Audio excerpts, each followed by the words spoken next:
We are back. Giants baseball, past, present, and future. I'm Ralph Tyko of the Comfortably Zoned Radio Network. The host, co-host, contributor, whatever you want to call him. He's terrific. Baseball historian, Ian Kahanowitz. How are you? I'm doing great, Ralph. I love the name of the show. If you ever listen to my show, Genesis, and when I get to the network and I have to, plug for the network, I always say, listen, we're going to do Giants baseball, and the Zigzag Man.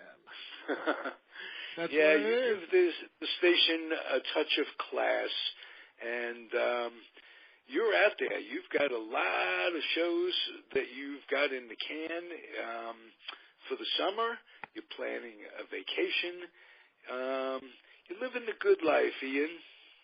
Thank God. It took me a long time instead of working 100 hours a week like you know how it is and sweating my tail off. I know how it must be. Let's get this straight. I wasn't a 100-hour-a-week kind of guy in my day. I was considerably less than that. I'm a ne'er-do-well, Ian, and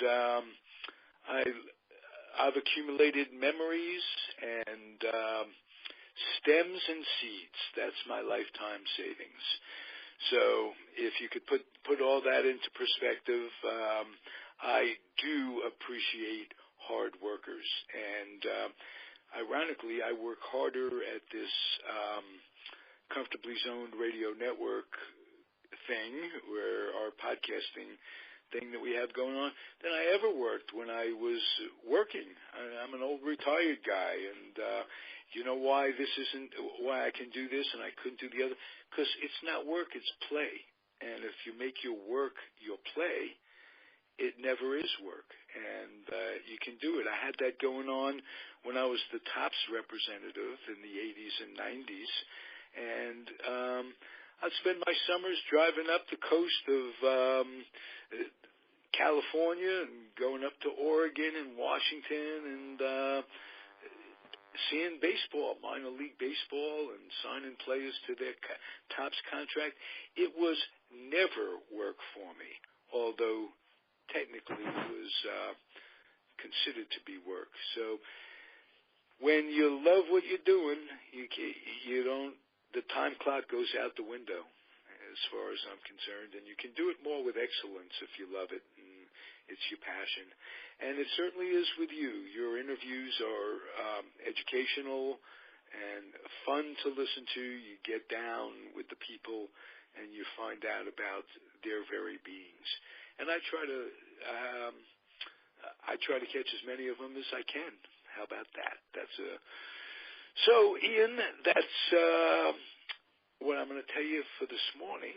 And now we can talk a little Giants baseball history. Alvin comes to mind for me because in 1951, when I was 4.5 years old, my grandfather took me to all three stadiums in New York. First, the Polo Grounds, then Yankee Stadium, and then Ebbets Field. And in the Polo Grounds, it was before Willie, and who was playing shortstop but Alvin Dark. And his double play combination was Eddie Stanky, and I remember it like it was yesterday. And my grandfather would keep taking me back to games. That's all. He was, like I am, a retired guy now. And he just loved baseball, and he drilled the expressions in my head: take two and hit to right, hit them where they ain't, wee killer, all these expressions and analogies. He always stressed to me how important utility players were. Versatility and guys off the bench and what have you. But I digress. Alvin Dark was the shortstop, and I got to worship him as a kid, and then later learn all about the real Alvin Dark. He was an athletic hero. He was a football player at LSU. I could never think of the All-American that he beat out um, when he was playing there back in those days. But there was more to Alvin Dark than his athletic skills, and Ian Kahanowitz is going to elaborate on the enigmatic, complicated Alvin Dark. Here you go, Ian. Take it away. Alvin Dark is one of these, strange but important people in baseball history. And I'll tell you why. Back then, the trivia questions was, who is the only man to ever hit a home run off Sandy Koufax and catch a pass from Y.A. Tittle? And the guess was always Alvin Dark. And Dark always said, it's not that accurate, however. Y.A. Tittle played at LSU after I did. But President John F. Kennedy, when faced with that question, mentioned Alvin Dark. Even though it was wrong, Alvin Dark was still, even though it was wrong, it was still the guess. Do you happen to know offhand the running back who was at LSU when Dark was? Something off the top of my head. I don't. All right, I'll look that up. We'll catch you next week on that one. But, I don't know the. Something. Yeah, he was a terrific athlete. And I'll ask you, of the three shortstops, obviously Dark was the better hitting three shortstops in New York, 2 out of 3 of whom are in the Hall of Fame, Pee Wee Reese and Phil Rizzuto. Alvin Dark was the better hitter, and some say that I don't think Alvin Dark should be in the Hall of Fame, myself, but some say if Huey Reese and Rizzuto are in, Dark should be in. I believe Dark should be in. I do believe Dark should be in. And I'll tell you why. In 14 Major League seasons, and he started with the 48 Miracle Braves over there. They're not the Miracle Braves. The 1914 Braves were because they won it. But I consider them a miracle because they beat out the Dodgers. And they went on to play Cleveland. And but that time everybody beat out the Dodgers, but that took them a long time with great teams to win it in '55. But, he and Eddie Stanky with a double play combination on a pennant-winning team. How can what can you say negatively about that? Do you know how the trade came about? I think I have a pretty good idea. Where with Dark going to New York? Right. So what happened was, I believe, World War II. First of all, we got to go to World War II. Dark never saw combat, okay? By the time he was up and ready to go in the summer of '45, he was sent to China that December to support the nationalists against the communists. How do you like that for a little? Yeah. How do you like that for a little history there? And when he came back in '46, because of his athleticism, he played 15 games for the fourth place, Braves in '46. He had just 3 hits and 13 at-bats. And so what they did was, in 1947, Doc returned to southwest Louisiana, where he grew up. He was born in Comanche, Oklahoma. But he battled malaria and diphtheria as a child. And his father, Ralph, was good enough to play in the Texas League, but rather married his mother, and they moved to Louisiana for work. Now, he made the opening day varsity for the Braves, and, he wound up 4th that year in '48 with a .322 average, 3 home runs. He was, his 1946 debut in 13 games disqualified him from the Rookie of the Year ballot in '48. So that was like, today I think he would be able to. The rules are different today. You could have up to X number of at bats that far exceed 13 games. But back then he didn't the rules were different. He didn't win Rookie of the Year. Now, by the time the Giants came around, they traded outfielders Willard Marshall and Sid Gordon and shortstop Buddy Kerr and pitcher Sam Webb to the Braves for both Dark and Stanky. Right, and that was basically a Leo DeRocher move. They brought Leo over, and he went to Stoneham and said, Stoneham had a lot of guys. Stoneham loved sluggers, big, lumbering, Johnny Baez guys. That Sid Gordon was one of them, and DeRocher said, "Hey, do you want to win or what? We've got to get small." And they did, and DeRocher brought. Remember, Lockman was an outfielder. Bobby Thompson was an outfielder. These guys were all fast, and it changed the entire makeup of the Giants. And directly responsible, that in a telescope, was directly responsible for them winning in 1951. Great combination. Stanky did nothing but win, but beat you. He wasn't a good hitter. He wasn't a particularly good fielder. He was just a gutsy guy that got the ball down in a bunt, got sacrificed, got guys over, hustled, scrapped, and he was terrific. He led them. Did Stanky, and Dark was the captain. And what strikes me with all the racial tension in his world, in Dark's world later on, what with his stint as the manager of the Giants and his remarks about Cepeda, and he was just a pure out-and-out symbol of his time. What gets me was that he was such a mentor. He wasn't the mentor to Willie. Monty Irvin was that, and Leo certainly was that. But he was close to it, and he was very supportive of Willie.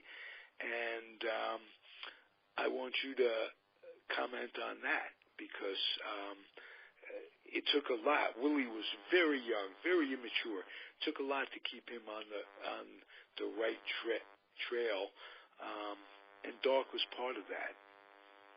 And you know something? To begin with Dark and mentoring Willie, we got to know how he got there. And how he got there was, like you mentioned before, he was a Leo DeRocher guy. And you know what? DeRocher got Dark and Stanky. All the newspaper guys, the sports writers, assumed Stanky would be named team captain because he was a lot like DeRocher. He was extroverted. He emulated DeRocher. He mirrored DeRocher, Stanky, in speaking his mind to the press and in the clubhouse. Yet Leo chose Dark. He chose Dark, speculating that being his shortstop could easily build confidence in the mild-mannered infielder and help him emerge as a team leader. Now, with that being said, in the prelude to Willie Mays, you know, Doc, and I'll quote from Doc, "In my first year as captain, all I did was take the lineup to home plate. After the success we had in 1951, I began taking on responsibilities, automatic things like consoling a guy after a bad day, mentoring, teachers. After a while, some of the younger players came around, like Willie, and they always called him from the future forward, even when he was with, you know, the Giants as their manager, and even beyond when he was a coach at the Cubs, and then with Cleveland, and then with Oakland, they always called him Cap. That's what he meant to. And you mentioned the thing with the Latino players. Now, he was a man of his times, but again, where did he grow up? Louisiana. Yeah. Right. Well, now, it doesn't really make it. It's an excuse that can go only so far. There are a lot of people that transcend their times in this here world. I like to think that I'm not a man of my times. I don't think you're a man of your time. I think you're beyond that. Doc never got beyond that. Doc was a cultish Christian. Now, you might say that's a redundancy, but no, it really isn't. That's not fair. There's an extent of the damage caused by Christianity, and we all know what that is Southern Christianity, and they just made him a flawed human being overall, and I might add, an incredible hypocrite, because while he was going through this born-again mishigas, his love of his life turns out to be a woman outside of his marriage. So he's preaching all this to his teammates, and I'll quote a conversation that I had with the late Marv Grissom, who was a great friend of mine. And we talked about Alvin Dog, and he has nothing but good things to say, had nothing but good things to say about Alvin as a ball player, and even as a manager from a strategic standpoint. But as a human being, wow. But people are gray, and you can chip in on this and tell me what you think, Ian. Well, you know something? This is what Alvin Dark. As a human being, as you mentioned, we are flawed. But with Alvin Dark, he's flawed. But that's it. No, we all are. We're all gray. No one is perfect. Alvin Dark was less than more damaged than most. Let's just put it that way. And when he made those statements in '64 about his, Latino players, his Latin players on that's one of those incidents where it's just one of those things that it's either misinterpreted or it sticks with you. In this case, I think and I believe it was misinterpreted by the papers, because what he said encompassed the whole team. They're not running, they're surrendering 2 runs without retiring a batter. He was complaining that, hey, they're not playing up to what white people are, and I think he made a huge mistake that he was unfairly painted as a racist. And to back up this evidence that he was unfairly... Why do you say it's unfairly painted as a racist? Because I think he slipped Why up. do you use the word unfairly? He was painted right. as racist, but right. Why was that unfair? Well, he was painted unfairly because he slipped up. I think, you and I are not products of our times. We've moved on, But with Alvin Dark, I think it was just conversational, like if he was back in Louisiana growing up in the 20s and 30s. All those black people, those Latin people, he was stereotyped back then. And with the strong Southern, there were still lynchings going on in the South in the 30s and 40s. I mean, even, I was at a seminar last week, and when the African Americans and Latin and Indian folks signed up for World War II, and they saw the horrors of the Holocaust, and when they did enter into Bergen-Belsen and other camps, as the United States and British were coming off from the West, of course, Russia in the East, they got Auschwitz and all of the Polish camps.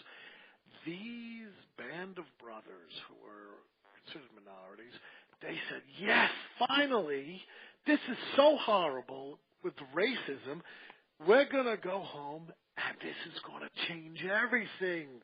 This is going to change the league. You can't treat us this way. We fought for your country. We fought a war where this terrible thing has happened.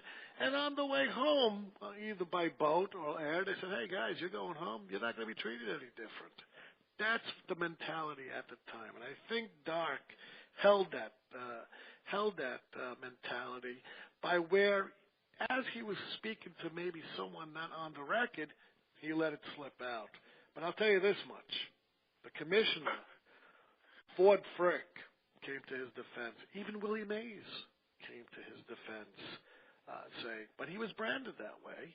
But Willie Mays, if you read Charles Einstein's definitive book about those times, Willie's Time, it was called, Willie Mays did not come to Dark's defense.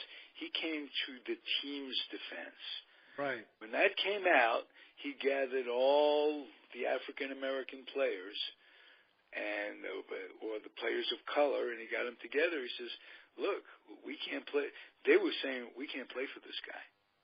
They were calling for his head right there. And Willie said, look, no, let's band together and win. And winning is more important. And Willie became the leader of that team. And if I'm not mistaken, he never spoke a word to Alvin Dark again after that. I don't. I'll have to go back to Willie's Time, which I do periodically, and I'll look at it. No, it wasn't Ian. I just want you to know he didn't just slip up. Words don't just come out with people like that.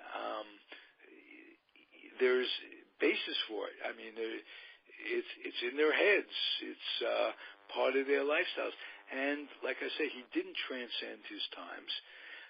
But let's talk about him as a successful manager. And although he won in '62, and he was when I say manager, a strategist. He was that. One of the things he did when they were playing the Dodgers, Maury Wills was stealing a lot of bases. So they called him the Captain Swamp or whatever it was. He would have the groundskeeper, I think his name was Matt Schwab or something like that. He would have him water down the first base area, so it was basically mud. And he would just offset because he couldn't get traction, Wills couldn't get traction, he couldn't steal bases. And he would do things like that. He was a tremendous baseball person, and as Leo DeRocher, one of his mentors, he just wasn't a good person. That's all I'm getting.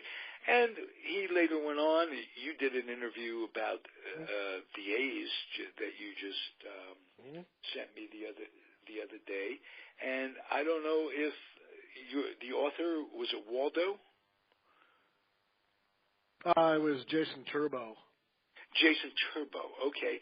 Did he talk about Alvin Dark's experiences with the A's? Yes, and this is where I'm coming to. This is where I'm good. With. Now, in '64, when he made that comment, he was not the religious man he would become. Now, two things I want to say. One is Alvin. Yes, I think he was a product of the South and that sentiment. And was he prejudiced? Yes. Was he racist? It would seem on the surface, yes. But of course, I'll give Alvin Dark the benefit of the doubt only because he changed. Now, however, when he went to Oakland, remember he's taken over for a two-time champion, the 72-3 Oakland A's, whereby after the last game, Dick Williams just got up and quit right during the celebration of the 73 World Championship with champagne all over himself. That's because of the Andrews incident. He could not. that precipitated that. And as a matter of fact, he was going to go on to manage the Yankees. There are pictures of him in a Yankee cap at a press conference and all that. And Finley and/or Kuhn put the kibosh on that. I don't remember that what happened there. But yes, indeed, Dick Williams. He was replacing Dick Williams with an already set team. And right. I do remember the remark by Chris Bando. Is Chris Bando the captain? No, Chris. Sal. Chris was his brother. Yeah. Managed in the minors and played a little in the big leagues as well. But Sal was the captain of the A's, Captain Sal, and he had a remark about Al Dark, a very famous remark. He couldn't, I'm quoting Sal Bando about Dark, he couldn't manage a meat market. So, by that time, there were an awful lot of sentiments towards him that weren't positive. Yet, they won in 75. He kept them together. And you got to give him that. And he won the series in 74. But this is why Sal said that. When Dark came, he made a lot of mistakes. And I'll tell you why. Because of his renewed faith, he claimed it made him a changed man. And what happened is he no longer would berate his players or belittle them publicly. And the problem is he vowed to accept Finley's suggestions, avoiding a renewal of their feud from earlier time when Doc was at the Oakland. Kansas City. I think he managed them in Kansas City. Yeah. Now, players like Reggie Jackson, accepted Doc's new personality. They said, okay, well, remember, Reggie grew up with Jewish folks out in California. And when that whole thing happened... Reggie grew up in Philadelphia with no Jewish folks around. Really? Because his book says he grew up with Jewish folks. And Reggie? All right. I thought he grew up in Philly. No. He grew up, and he always was around Jewish people. And when that thing happened out in Germany during the Olympics, where the PLO terrorist group blew up and 72, killed. yes. Yeah. Remember, you had two Jewish guys on that team, Epstein and Holtzman. Right. And so they wore the black armbands in symbolizing that tragedy. And Reggie was very, very keen on the Jewish faith because he didn't know that. Yeah, neither did I. Now, with Dark, he said, all right, well, he's a changed man. I could see that. But Vida Blue, who was from Louisiana, never accepted it because of what he heard about Dark. And, and I'll quote him. And I'll quote, Blue. He said, he knew Alvin Dark was a religious man, but he's worshiping the wrong God, Charles Finley. And so, half the season of 74, you had comments like that. But when Dark did stand up to Finley, he gained the respect of his players. Now, they were at 50-50. They were at even at the All-Star break, and then they went on a massive run, into the 74 season. But with all that going on and stuff, the Dodgers won the pennant that year, and they had no respect for the two-time champion or Alvin Dark, and they were very, very bombastic, and they were very, very arrogant, the Dodgers. And they said they're not going to repeat with Dark. And, in fact, Dark beat them with the A's 4-1. Raleigh Fingers and Odom Blue had a fist fight before the series began. And Raleigh... Oh, those players hated each other. The only thing that united them was their hatred that superseded their hatred for each other, their hatred of Finley. It was just... he was such a dick overall. And the Andrews the Andrews example was probably the highlight of the Finley regime in terms of players banding, literally playing just so they can spite Finley. Which so Doc was put in the middle, and again, when he lost his job with the Giants, he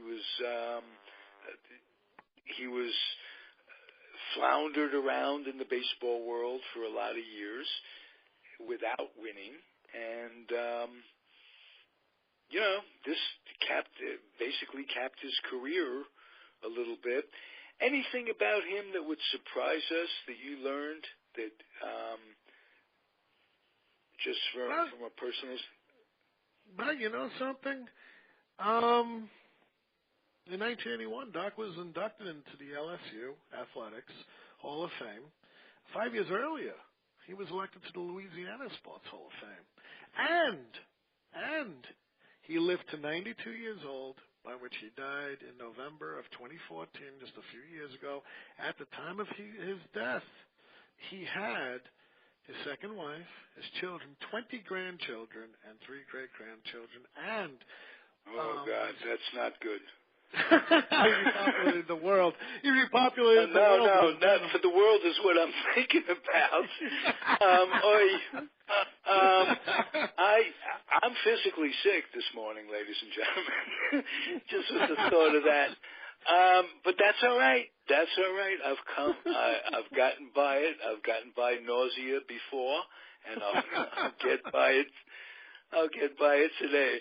20 grandchildren. You had to tell me that, Ian. It's a sunny day in California. You want to like that has 20 grandchildren, and they're going to have 20 grandchildren each. Oh, my God. You know something? I know a guy who lives in my town, and he had a daughter, and she's very nice. And some of the things she doesn't agree with her dad. So what I'm going to try to do is contact his daughter, because she's still around, and see what she has to say. Because he did write his memoir in 1980 called When in Doubt, Fire the Manager, and it was published by E.P. Dutton. And tell you the truth, the cover of which, the back cover, had endorsements by both Ted Williams and Gene Mock. And basically... yeah, I mean, these are things that a lot of people don't know about, you know. If you go back in time, you know, I think he came to terms with, you know, because his managing career was done after the Padres in '77, you know. That was it. This is a long shot. Do you happen to have that book in front of you right now? The Alvin I don't. book? I don't. Oh, I was going to ask you. I remember reading that, and I remember... for some reason, that the last page, that there was a statement on the last page that didn't ring true. And I can't remember. That's another thing I'm going to have to check on. Try to pull that book out of my boxes of stuff and see what it was.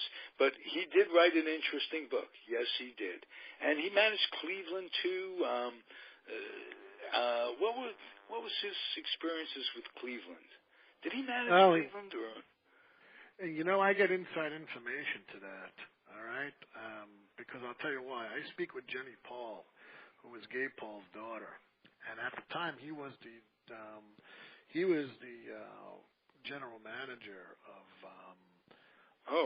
tremendous. And he basically is responsible for the Yankee dynasties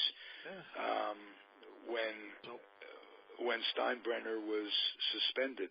Another character that you'd like to think isn't going to have grandkids. Well, you know something? Gabe Paul, and I speak to Jenny every day, because she did write a book called The Yankee Princess, and it recounts her time in baseball and her relationship with Billy Martin as well. So I get the inside scoop. I get the inside scoop on all those Yankee players. Reggie, that he liked white women, and that he liked a friend. And I mean, I can tell you about all those things that went on because I have personal knowledge. Because she was right there and then. She sat with Nixon's daughter right before she got married at a Yankees game in the press.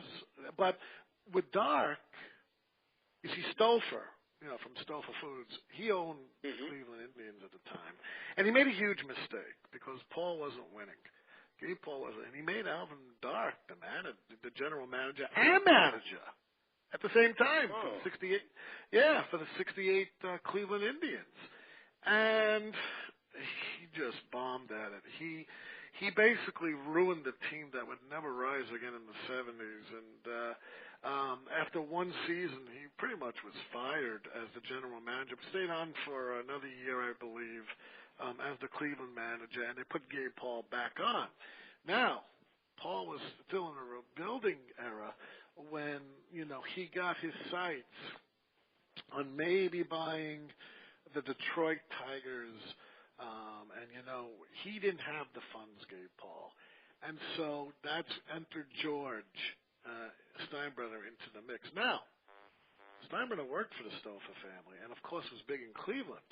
Now, he stole money from Stouffer. George Steinbrenner did. Steinbrenner did. You absolutely did. Yes, Peter Golenbach has told me about that. And that's the reason that he never got to own the Cleveland Indians. Right. Every time George bet on him, and Gabe Paul, he would raise the amount, say, no, I'm not going to sell it to you for 8. I'll sell it to you for 9. But then the Yankees came out, And Paul needed the money. Otherwise, Paul wouldn't have had a character like George Steinbrenner around. Now, Gabe Paul is a very, and maybe we should do a show on him. We'll bring on Jenny. We'll have a great show. Absolutely. Paul was a very, very soft-spoken guy, but he was a genius. He was with Cincinnati for 24 years. He built the 39 and 40 Reds.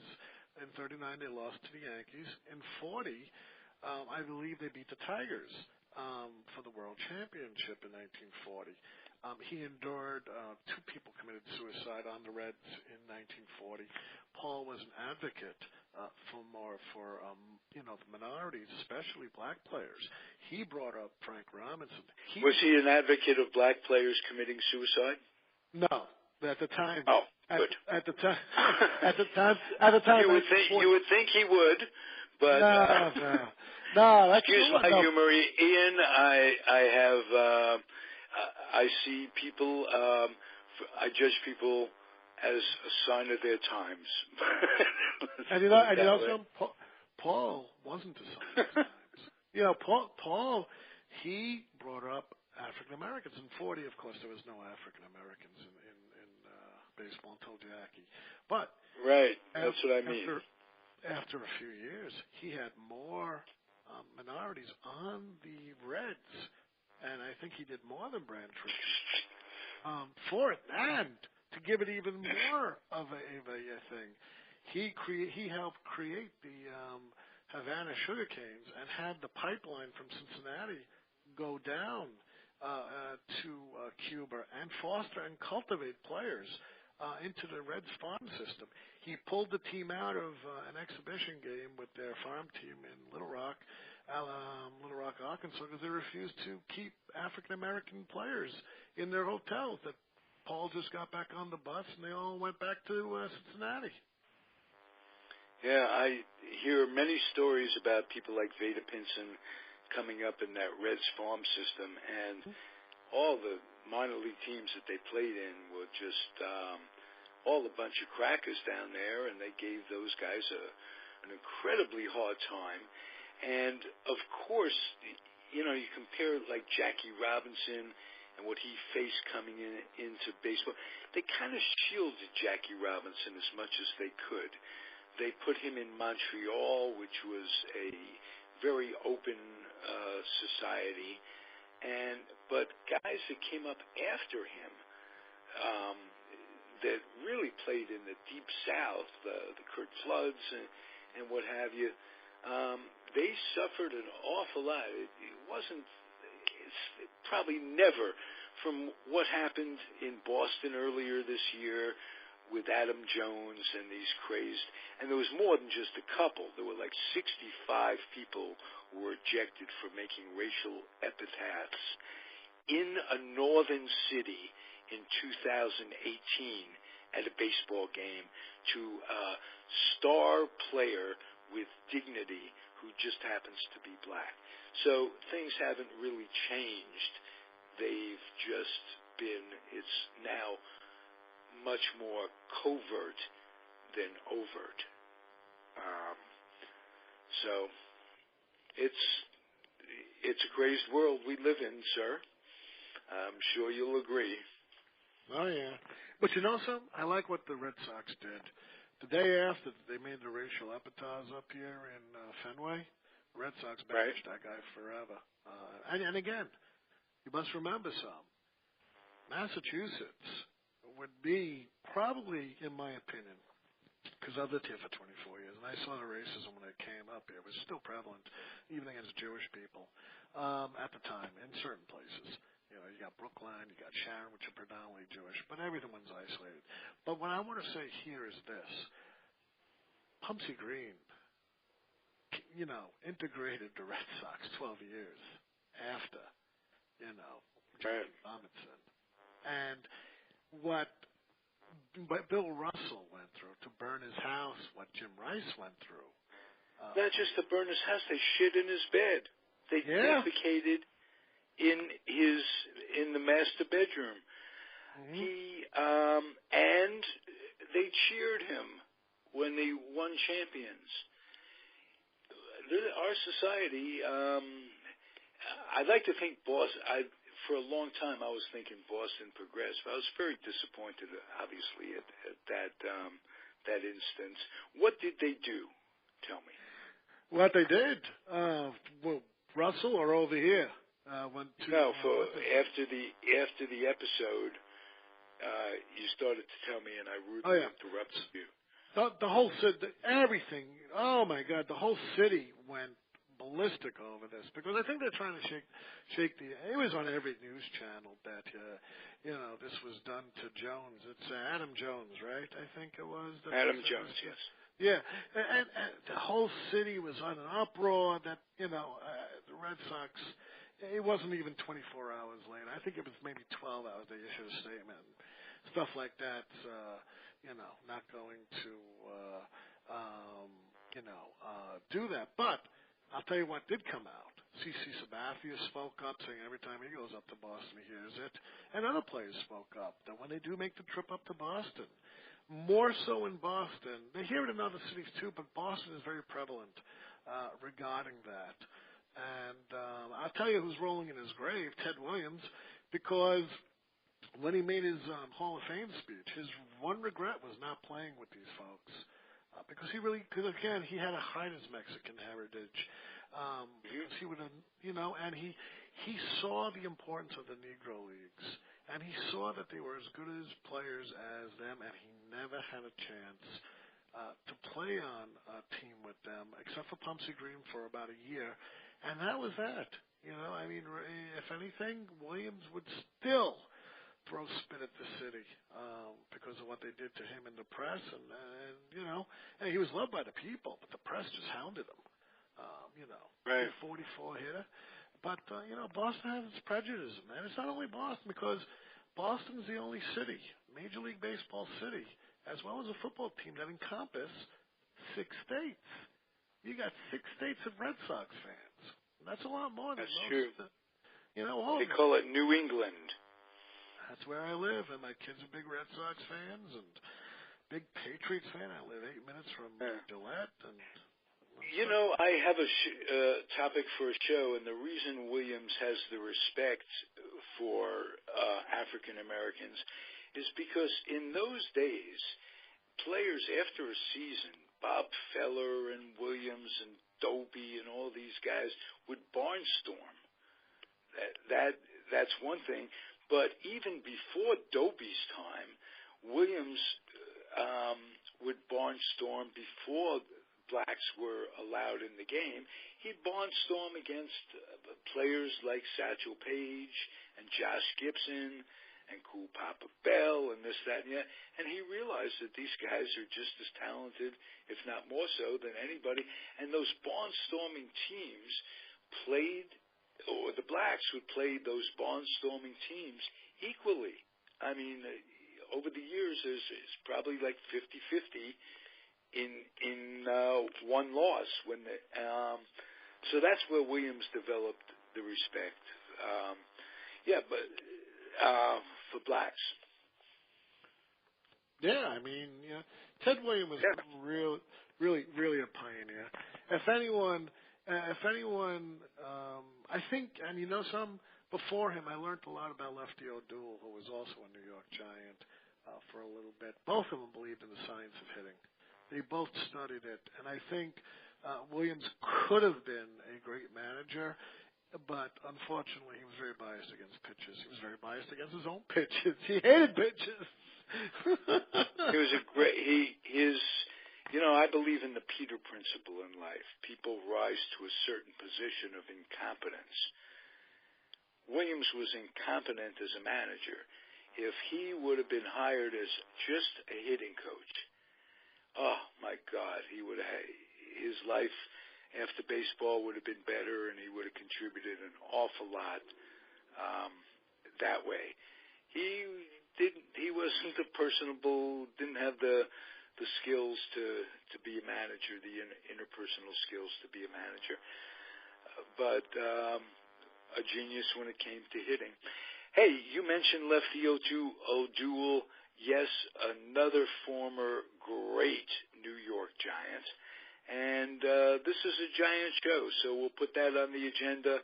If not next week, soon thereafter, we'll talk about Lefty O'Doul. And, Ian, we're wrapping it up. We're coming to the end. I love rapping ball with you, just talking about ball and just even when we don't rap, we simply discuss. But something, I like your view on Alvin, Doc, and it's fine to have. I'm not going to cut him slack because I know there are people that came out of the South, for instance, like Pee Wee Reese, that didn't have Alvin Doc's mentality. So that there were people that transcended their times, and and he deliberate. I mean, he obviously didn't, and he made things worse. Let's put it that way. And for Reggie, he was born in Wyncote, Pennsylvania. Just looked it up. But he did know he did live in Jewish areas. So that is true. That's very possible. We all do at one time or another, because you'll never know, Ian. You'll never know who can be living next door to you. Next door to me is Mr. Lee, by the way, in Alameda, California, on Lincoln Avenue. Thank you, Ian. This has been fun. I enjoy your company on the air. Oh, I have a great time. And you also have a show on Lefty O'Doul, which I did last week on the new book. Go listen to the show. He really was baseball's ambassador, helped pioneer baseball in Japan. In fact, he's part of the Japanese Hall of Fame. He is so forgotten in history. And his batting average, he almost hit 400 one season. I think it's 1930. Very important. We'll talk about Lefty in a few weeks. Whoa. I read something interesting. I don't know if where I read it. The head of the nuclear program in Japan, I don't remember his first name. His last name was Fuck Up a Nuka. And he was some sort of an illegitimate grandson of Lefty O'Doul. I don't know if that's true. We'll have to go to the fact checks for that one. You never know. We'll talk. I'll look it up. But I don't know where that came from. That just came off the top of my head. I browse a lot. That's what it is. So I must have caught that on Al Gore's internets. I don't know if you're on that, but I think Facebook is part of it. Thank you, sir. I enjoy it, as I say, and we'll be back same time, same bat channel, sans Adam West.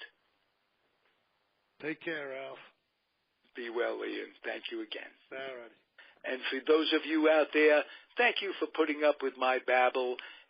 In return, you got to listen to a real baseball maven, Ian Kahanowitz, on the Comfortably Zoned Radio Network. Adios, everybody.